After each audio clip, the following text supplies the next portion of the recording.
Viewers, എല്ലാവർക്കും ദിജോസ് വേൾഡിൻ്റെ പുതിയൊരു വീഡിയോയിലേക്ക് സ്വാഗതം.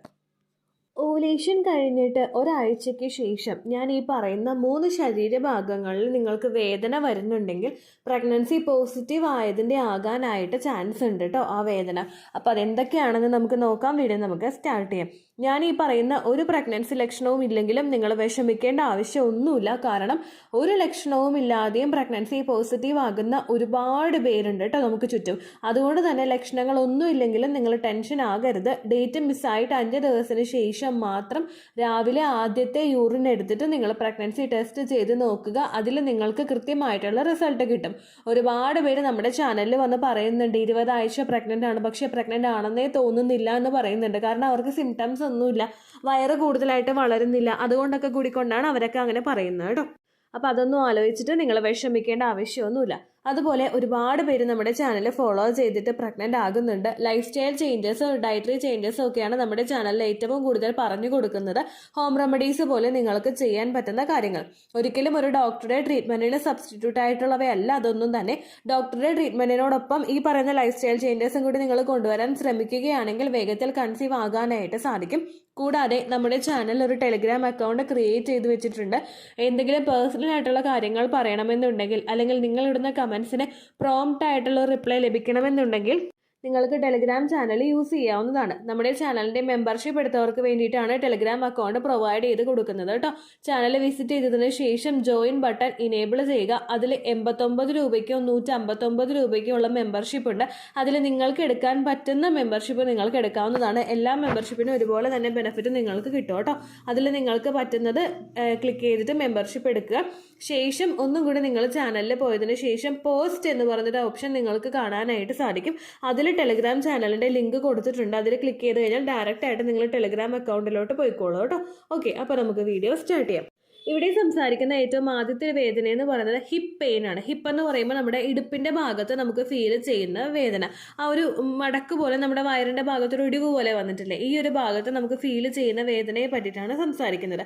ഇത് പെർട്ടിക്കുലർ ആയിട്ട് ഇംപ്ലാന്റേഷൻ നടക്കുന്ന സമയത്ത് ഏറ്റവും ആദ്യത്തെ ഒരു സമയങ്ങളിൽ നമുക്ക് ഏതെങ്കിലും ഒരു ഭാഗത്തായിരിക്കും അസഹനീയമായിട്ടുള്ള ഒരു വേദന വന്നുകൊണ്ടിരിക്കുന്നത് കേട്ടോ. ചിലപ്പോൾ ചില സിറ്റുവേഷനിൽ ലെഫ്റ്റ് സൈഡിലോ റൈറ്റ് സൈഡിലോട്ടൊക്കെ ആയിരിക്കും ഈ ഒരു കണ്ടീഷൻസ് കൂടുതലായിട്ട് വരുന്നത്. ഇംപ്ലാന്റേഷൻ നടന്നു കഴിഞ്ഞിട്ട് യൂട്രസ് ആ ഒരു എംബ്രെഡ് ആയിട്ടുള്ള എംബ്രിയോനെ അറ്റാച്ച് ആക്കുന്നുണ്ട്. അതിനുശേഷം യൂട്രസിൽ സംഭവിക്കുന്ന മാറ്റങ്ങൾ, ഇനി അങ്ങോട്ടേക്ക് യൂട്രസ് എക്സ്പാൻഡ് ആവാനായിട്ട് തുടങ്ങണം. അതുകൊണ്ട് തന്നെ അതിന് ചുറ്റുമുള്ള ലിഗമെന്റ്സ് ഒക്കെ ലൂസ് ആവാനായിട്ട് തുടങ്ങുന്നു, ആ ഗ്രോയിങ് ആയിട്ടുള്ള ബേബിയെ അക്സെപ്റ്റ് ചെയ്യാൻ വേണ്ടിയിട്ട്. ഇതിന്റെ ഭാഗമായിട്ട് ഇടുപ്പിന്റെ 2 ഭാഗങ്ങളിലും നിങ്ങൾക്ക് അതിശക്തമായിട്ടുള്ള രീതിക്ക് വേദന വരാനായിട്ട് ചാൻസ് ഉണ്ട്. ചിലപ്പോൾ കുറച്ചധികം നേരം നിങ്ങൾക്ക് ആ ഒരു വേദന ലാസ്റ്റ് ചെയ്തിട്ട് പിന്നെ ആ ഒരു കണ്ടീഷൻ ഉണ്ടാവില്ല, കുറച്ച് കഴിഞ്ഞ് വരിക പിന്നെ പോവുക, അങ്ങനെയുള്ള ഒരു രീതിക്കായിരിക്കും നിങ്ങൾക്ക് ഈ ഒരു ഇടുപ്പ് വേദന വരുന്നത് കേട്ടോ. ഏതെങ്കിലും ഒരു ഭാഗത്തായിരിക്കും കൂടുതലായിട്ട് ഉണ്ടാകുന്നത്. ഇതൊരിക്കലും അസഹനീയമാകുന്ന രീതിക്കുള്ള വേദനയായിരിക്കില്ല. നമുക്ക് ഡിസ്കംഫേർട്ട് ഉണ്ടാകും, പക്ഷെ അതൊരിക്കലും ഒരുപാട് നമുക്ക് സഹിക്കാൻ പറ്റാത്ത രീതിക്ക് നമ്മുടെ ജോലിയൊക്കെ അഫക്റ്റ് ചെയ്യുന്ന രീതിക്കുള്ള വേദനയായിരിക്കില്ല കേട്ടോ ഉണ്ടാകുന്നത്. ആ കാര്യം ഇംപ്ലാന്റേഷൻ നടക്കുന്ന സമയത്ത് പലർക്കും ഉണ്ടാകുന്ന ഒരു ബോഡി പാർട്ടിൽ വരുന്ന ഒരു ചേഞ്ച് ആണ്. ഈ ഒരു ഡിസ്കംഫേർട്ട് ഉണ്ടാകുന്ന സമയത്ത് നമ്മൾ ജെന്റിലായിട്ടുള്ള സ്ട്രെച്ചിങ് എക്സസൈസ് ഒക്കെ ചെയ്യുന്നത് നല്ലതാണ്. ഇരുന്ന് കൊണ്ട് ട്വിസ്റ്റ് ചെയ്യുന്ന രീതിക്കുള്ള എക്സസൈസുകളാണെങ്കിലും അല്ലെങ്കിൽ നമുക്ക് നമ്മളിങ്ങനെ നടുവൊക്കെ ഒന്ന് വളയ്ക്കുന്ന രീതിക്കൊക്കെ വർക്കൗട്ട്സ് ചെയ്യാറില്ലേ, അങ്ങനെയുള്ള വർക്കൗട്ട്സ് ഒക്കെ ചെയ്ത് കൊടുക്കുന്നത് നല്ലതാണ്. ഒരുപാട് വേദന ഉണ്ടെങ്കിൽ ഹോട്ട് ബാഗ് വെച്ചിട്ടൊന്ന് മസാജ് ചെയ്ത് കൊടുക്കുന്നത് നല്ലതാണ്. പിന്നെ നമുക്ക് സഹിക്കാൻ പറ്റാത്ത രീതിക്കൊക്കെ വേദന വരുന്നുണ്ടെങ്കിൽ ഒരിക്കലും വെയിറ്റ് ചെയ്യരുത്, ഇമ്മീഡിയറ്റ് ആയിട്ട് ഡോക്ടറെ കാണാനായിട്ട് ശ്രദ്ധിക്കണം കേട്ടോ. അതുപോലെ തന്നെ വേദനകൾ ഉണ്ടാകുന്ന കണ്ടീഷനിൽ നിങ്ങൾ പെയിൻ കില്ലേഴ്സ് യൂസ് ചെയ്യാനായിട്ട് പാടില്ല. ഡോക്ടർ പറഞ്ഞത് ശേഷമേ പെയിൻ കില്ലേഴ്സ് യൂസ് ചെയ്യാനായിട്ട് പാടുള്ളൂ. ഏർലി സ്റ്റേജിൽ നമ്മൾ ഡോക്ടറുടെ പ്രിസ്ക്രിപ്ഷൻ ഇല്ലാതെ പെയിൻ കില്ലേഴ്സ് എടുക്കുന്നത് ഇംപ്ലാന്റേഷൻ ഫെയിൽ ആകാനായിട്ടുള്ള ചാൻസസ് വർദ്ധിപ്പിക്കുന്നുണ്ട് എന്നുള്ള കാര്യം നിങ്ങൾ മനസ്സിലാക്കണം കേട്ടോ. രണ്ടാമതായിട്ട് നമുക്ക് വേദന ഉണ്ടാകുന്ന ഭാഗമാണ് നമ്മുടെ നെഞ്ചെന്ന് പറയുന്നത്. നമ്മുടെ 2 ചെസ്റ്റിനും ഇടയിലുള്ള ഒരു പോർഷനിൽ നിങ്ങൾക്ക് വേദന അനുഭവപ്പെടാം. ഗ്യാസ് കൂടുതലായിട്ട് തിങ്ങുന്നതിൻ്റെ ഭാഗമായിട്ടായിരിക്കും ഏർലി സ്റ്റേജിൽ തന്നെ നിങ്ങൾക്ക് ഈ ഒരു വേദന ഉണ്ടാകുന്നത്. ഇതിന് കണ്ടിന്യൂഷൻ എന്നോണം നിങ്ങൾക്ക് നെഞ്ചരിച്ചിലും അനുഭവപ്പെടാനായിട്ട് ചാൻസ് ഉണ്ട്. നെഞ്ചരിച്ചിലെന്ന് പറയുമ്പോൾ നമ്മുടെ നെഞ്ചിൽ എന്തോ ഒരു ചൂട് പോലെ അല്ലെങ്കിൽ ഒരു തീ കത്തിയിരിക്കുന്നത് പോലുള്ളൊരു ബുദ്ധിമുട്ട് നമുക്ക് കണ്ടിന്യൂസ് ആയിട്ട് നെഞ്ചരിച്ചിൽ ഉണ്ടാകാറുണ്ട് കേട്ടോ. ഇതുണ്ടാകുന്നത് പ്രൊജസ്ട്രോൺ ഹോർമോൺ കൂടുന്നത് കൊണ്ടാണ്. പ്രൊജസ്ട്രോൺ കൂടുന്നതിനനുസരിച്ചിട്ട് ദഹനം നന്നായിട്ട് സ്ലോ ആകുന്നുണ്ട്. ഇതുകൊണ്ടാണ് നിങ്ങൾ കഴിക്കുന്ന ഭക്ഷണം, നിങ്ങളിപ്പോൾ ഒരു നേരം ഭക്ഷണം കഴിക്കുന്ന ഒരാൾ ആ ക്വാണ്ടിറ്റിയിൽ വയറ് നിറയുന്ന രീതിക്ക് നമ്മൾ ഭക്ഷണം കഴിക്കുന്നു. പക്ഷെ അതിന് ദഹിക്കാനായിട്ടുള്ളൊരു സമയം ബോഡിക്ക് കിട്ടാതെ വരുന്നു. അതായത് സ്ലോ ഡൗൺ ആയി പോകുന്നു നമ്മുടെ ദഹന പ്രക്രിയ. അങ്ങനെ സ്ലോ ആകുമ്പോഴേക്കും ദഹിക്കാനായിട്ട് ബുദ്ധിമുട്ടുണ്ടാവുകയും ഇത് നന്നായിട്ട് ഗ്യാസ് ഫോം ചെയ്യുന്നതിനുള്ള കണ്ടീഷൻ ഉണ്ടാക്കുകയും ചെയ്യുന്നു. ചിലർക്ക് ഈ ഒരു ഗ്യാസ് മേളിക്കൂടിയോ കീഴ്വായോ ആയിട്ടൊക്കെ പോകാനായിട്ട് ചാൻസ് ഉണ്ട്. എന്നാൽ ഇത് പോകാതെ വരുന്ന കണ്ടീഷനിൽ നന്നായിട്ട് ഗ്യാസ് അവിടെ തിങ്ങിയിരിക്കുകയും നിങ്ങൾക്ക് കണ്ടിന്യൂസ് ആയിട്ട്, ഒരു ദിവസം മാത്രമല്ല കണ്ടിന്യൂസ് ആയിട്ട് ഈ ഒരു ബുദ്ധിമുട്ട് നിങ്ങൾക്ക് വന്നുകൊണ്ടിരിക്കുകയും ചെയ്യുന്നു. വയറ് നല്ല ഹെവി ആയിട്ട് ഫീൽ ചെയ്യുകയും നെഞ്ചിൽ എന്തോ ഒരു ഭാരം ഇരിക്കുന്നത് പോലെ അല്ലെങ്കിൽ ഒരു ഹെവിനെസ് പോലെയൊക്കെ നമുക്ക് അനുഭവപ്പെടുകയും ചെയ്യുന്നുണ്ട്. ഇങ്ങനെയുള്ളൊരു കണ്ടീഷൻ ഉണ്ടാകുന്ന സമയത്ത് നിങ്ങൾ വാക്കിംഗ് ഒക്കെ ചെയ്യാനായിട്ട് നോക്കുക. ശരീരം ഒന്ന് നല്ലതുപോലെ അനങ്ങിക്കൊണ്ടിരിക്കുകയാണെങ്കിൽ ഈ വേദനയൊക്കെ നല്ലതുപോലെ നിങ്ങൾക്ക് കുറഞ്ഞു പോയിക്കോളും. അതല്ല, വേദന ഉണ്ടാകുന്ന സമയത്ത് നമ്മൾ പിന്നെ കിടക്കുവാണ്, റെസ്റ്റ് എടുക്കുവാണെങ്കിൽ ഈ കണ്ടീഷൻ ഭയങ്കര കൂടുതലായിട്ട് ഉണ്ടാവാം കേട്ടോ. അതുപോലെ വെള്ളം കുടിക്കാനായിട്ട് നോക്കുക. ചെറുത് രീതിക്ക് അയമോദകം തിളപ്പിച്ചിട്ട് വെള്ളം കുടിക്കുന്നത് നല്ലതാണ് കേട്ടോ. ഓവുലേഷൻ കഴിഞ്ഞിട്ട് ഒട്ടുമിക്ക സ്ത്രീകൾക്കും കണ്ടുവരുന്ന ഒരു ഏർലി പ്രഗ്നൻസി സിംറ്റമാണ് ഹാർട്ട് ബേണും അതുപോലെ ഹാർട്ടിൽ നമുക്ക് നെഞ്ചിൻ്റെ ഭാഗത്ത് എന്തോ ഒരു ഭാരം കെട്ടിയിരിക്കുന്നത് പോലുള്ള ഒരു ബുദ്ധിമുട്ട് ഉണ്ടാവുകയും ചെയ്യുന്നത് കേട്ടോ. അടുത്തതായിട്ട് ഉണ്ടാകുന്ന ശരീരാവയവം എന്ന് പറയുന്നത് ഒബ്വിയസ്ലി നമ്മുടെ അടിവയറ് തന്നെയാണ്. പീരിയഡ്സ് ആകുന്ന സമയത്ത് നമുക്കുണ്ടാകുന്ന ഒരു വേദന എന്ന് പറയുന്നത് വയറിൻ്റെ ഈ ഒരു പോർഷനിലാണ് വേദന വരുന്നത് എന്ന് നമുക്ക് പറയാൻ പറ്റാത്ത രീതിക്കുള്ളൊരു വേദനയാണ് നമുക്ക് ഉണ്ടാകുന്നത്. നേരെ മറിച്ച് പ്രഗ്നൻസി പോസിറ്റീവ് ആകുന്ന സമയത്ത് നമുക്കുണ്ടാകുന്ന ഒരു വേദന നമുക്കൊരു ഭാഗത്ത് ചൂണ്ടിക്കാണിക്കാനായിട്ട് പറയും. കാരണം ഇംപ്ലാന്റേഷൻ നടന്നു കഴിയുമ്പോഴേക്കും ആ ഭാഗത്തുള്ള ടിഷ്യൂസ് ഒക്കെ ഒന്ന് റിമൂവ് ചെയ്തിട്ട് ഇംപ്ലാന്റ് ആകുന്നതിൻ്റെ ഭാഗമായിട്ട് ഒരു പെർട്ടിക്കുലർ ആയിട്ടുള്ളൊരു പോർഷനിലായിരിക്കും നമുക്ക് വേദന ഉണ്ടാകുന്നത്. മോസ്റ്റ് പ്രോബബിളി നമ്മുടെ ലെഫ്റ്റ് സൈഡിലായിരിക്കും ഈ ഒരു വേദന വരുന്നത്.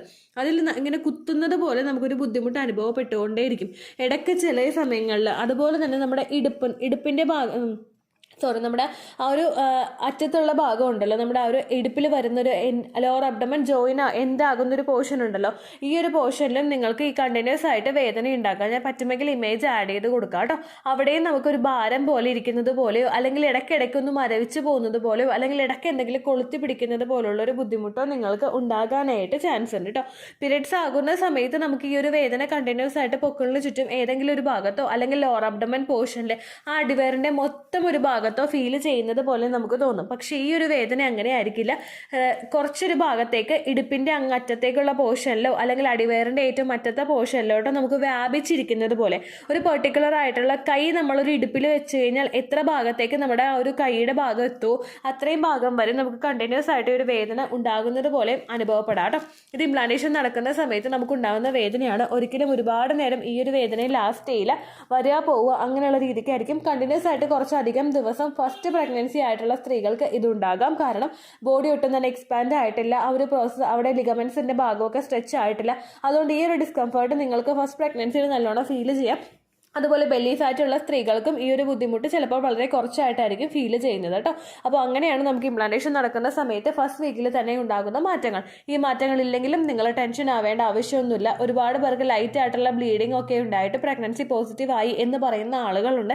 നമ്മുടെ ക്ലൈമറ്റിൽ ഒരുപാട് വ്യത്യാസമൊക്കെ വരുന്നുണ്ട്. അതുകൊണ്ട് തന്നെ അതുമായിട്ട് ബന്ധപ്പെട്ടിട്ടുള്ള സിംറ്റംസും ചിലപ്പോൾ നിങ്ങൾക്കുണ്ടാകാം, ചിലപ്പോൾ യാതൊരു തരത്തിലുള്ള സിംറ്റംസും നിങ്ങൾക്ക് ഉണ്ടാകാതെയും ഇരിക്കുക കേട്ടോ. അപ്പോൾ അത് ആലോചിച്ചിട്ട് നിങ്ങൾ വിഷമിക്കേണ്ട ആവശ്യമൊന്നുമില്ല. ഇത്രയേ ഉള്ളൂ വീഡിയോ. യൂസ്ഫുൾ ആയി കാണുമെന്ന് വിശ്വസിക്കുന്നു. യൂസ്ഫുൾ ആവുന്നുണ്ടെങ്കിൽ ലൈക്ക് ചെയ്യുക, ഫ്രണ്ട്സിനൊക്കെ ഷെയർ ചെയ്ത് കൊടുക്കുക കേട്ടോ. എന്തെങ്കിലും സംശയം ഉണ്ടെങ്കിൽ നിങ്ങൾ കമൻസിൽ ചോദിക്കുക. പണ്ടത്തെ വീഡിയോയ്ക്ക് കമൻസ് ഇടുന്നവർക്ക് റിപ്ലൈ ലഭിക്കുന്നില്ലെങ്കിൽ ലേറ്റസ്റ്റ് ആയിട്ട് ഞാൻ ഏത് വീഡിയോ ആണ് അപ്ലോഡ് ചെയ്യുന്നത് അതിന് താഴെ കമൻറ്റ് ഒന്ന് കോപ്പി പേസ്റ്റ് ചെയ്യാനായിട്ട് ശ്രദ്ധിക്കുക കേട്ടോ. അതുപോലെ ഓവുലേഷൻ ഡേറ്റ് കാൽക്കുലേറ്റ് ചെയ്ത് തരാനായിട്ട് റിക്വസ്റ്റ് ചെയ്യുന്ന ആളുകൾ എത്രയാണോ സൈക്കിൾ ലെങ്ത് അത് മെൻഷൻ ചെയ്യാനായിട്ട് ശ്രദ്ധിക്കുക. സൈക്കിൾ ലെങ്ത് എന്നതുകൊണ്ട് ഉദ്ദേശിച്ചത് ഓരോ മാസവും എത്ര ദിവസം കൂടുമ്പോഴാണോ ബ്ലീഡിങ് വരുന്നത് അതാണ് സൈക്കിൾ ലെങ്ത്. കഴിഞ്ഞ മാസം ഒരു 8-ാം തീയതിയാണ് ബ്ലീഡിങ് ആയതെങ്കിൽ ഈ മാസം 6-ാം തീയതിയാണ് ബ്ലീഡിങ് ആയതെങ്കിൽ കഴിഞ്ഞ മാസം 8-ാം തീയതി മുതൽ ഈ മാസം 6-ാം തീയതി വരെ എത്ര ദിവസമുണ്ടോ അത് കാലണ്ടറിൽ എണ്ണി തിട്ടപ്പെടുന്നതാണ് നിങ്ങളുടെ സൈക്കിൾ ലെങ്ത്. സൈക്കിൾ ലെങ്ത് നമ്മൾ കൃത്യമായിട്ട് കാൽക്കുലേറ്റ് ചെയ്യുകയാണെങ്കിൽ ഓവുലേഷൻ ഡേറ്റ് എളുപ്പത്തിൽ കണ്ടുപിടിക്കാൻ വേണ്ടിയിട്ട് ഒരുപാട് ആപ്ലിക്കേഷൻസും ഒരുപാട് ഓൺലൈൻ ആയിട്ടുള്ള വെബ്സൈറ്റുകളും ഇന്ന് നമുക്ക് അവൈലബിൾ ആണ്.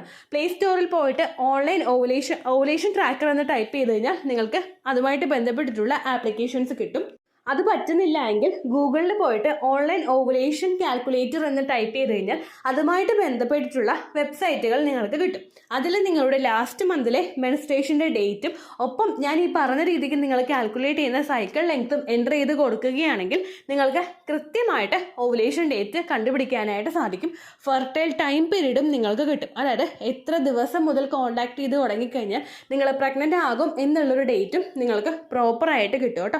ഇത് കാൽക്കുലേറ്റ് ചെയ്യുന്ന സമയത്ത്, സൈക്കിൾ ലെങ്ത് കാൽക്കുലേറ്റ് ചെയ്യുന്ന സമയത്ത് നിങ്ങളുടെ ആ ഒരു കലണ്ടറിൽ നോക്കി തന്നെ നിങ്ങൾ കാൽക്കുലേറ്റ് ചെയ്യുക. പല മാസങ്ങളിലും 30-31 ദിവസമുണ്ട്, അതുകൊണ്ടാണ് അങ്ങനെ പറഞ്ഞത്. ഒപ്പം നിങ്ങൾക്ക് ബ്ലീഡിങ് തുടങ്ങിയ ദിവസത്തിന് വേണം നിങ്ങൾ ഡേ 1 ആയിട്ട് എടുക്കാൻ വേണ്ടിയിട്ട്. സ്പോട്ടിങ് തുടങ്ങിയ ദിവസത്തിനെ, അതായത് ചെറുതായിട്ട് ഡിസ്ചാർജ് പോയി തുടങ്ങിയ ദിവസത്തിനെ നിങ്ങൾ കൺസിഡർ ചെയ്യേണ്ട ആവശ്യം ഇല്ല കേട്ടോ. അപ്പോൾ ഇത്രയേ ഉള്ളൂ വീഡിയോ. അടുത്തൊരു വീഡിയോ ആയിട്ട് നമുക്ക് വീണ്ടും കാണാം. ബൈ.